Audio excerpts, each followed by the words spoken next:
এই লোকটা এত কাজ করছে, আফসোস করবে আপনাকে নিয়ে যে ওর কিচ্ছু হচ্ছে না। আরে ভাই, ওর মতো আফসোস করুক না। আপনি বারবার ব্যর্থতা থেকে যে জ্ঞান অর্জন করছেন, সেই জ্ঞানটা নিয়ে আপনি এগিয়ে যান। আপনি যদি ব্যর্থ না হন তাহলে আপনার জীবনটা পুরোটাই বৃথা। ব্যর্থতার মাঝেই কিন্তু সাফল্য। তাই যারা অল্প কিছু কাজ করে ব্যর্থ হয়ে নিজেকে গুটিয়ে নিয়েছেন, তাদেরকে বলছি ভাই, ব্যর্থ না হলে জীবনে উঠতে পারবেন না। ব্যর্থতাই আপনার সাফল্যের চাবিকাঠি। ওয়াল্ট ডিজনি, তিনি ক্যান্সাস সিটির একটি পত্রিকা অফিস থেকে বিতাড়িত হয়েছেন, কারণ তার সম্পাদক তাকে বলেছে তিনি মোটেও ক্রিয়েটিভ নন। পাশাপাশি তিনি তার অ্যানিমেশন কারখানা দেউলিয়া ঘোষণা করতে বাধ্য হন।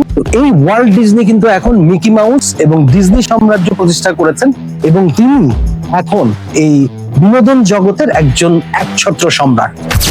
জেকে রোলিং যখন প্রথম হ্যারি পটার লেখা শুরু করেন, তিনি তখন সিঙ্গেল মাদার। তার সন্তানকে নিয়ে তিনি প্রচুর আর্থিক কষ্টে ছিলেন এবং সরকারি টাকা না হলে তার খাবার জুটছিল না। ঠিক সেই সময়ে জেকে রোলিং কিন্তু হ্যারি পটার লেখা বন্ধ করেননি, এবং তার প্রথম প্রকাশনা প্রকাশের জন্য 12টি প্রকাশনা কোম্পানি তাকে রিজেক্টেড করেন, কারণ তার লেখা পছন্দ হচ্ছিল না।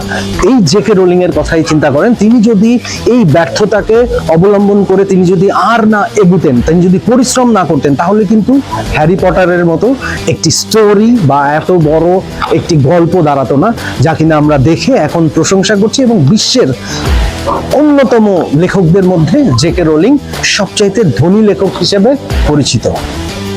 তাই মানুষের কথায় কান না দিয়ে যারা ব্যর্থ হচ্ছেন, তারা এই ব্যর্থতাকে কাজে লাগিয়ে এগিয়ে যান, পরিশ্রম করুন, সাফল্য আসবেই।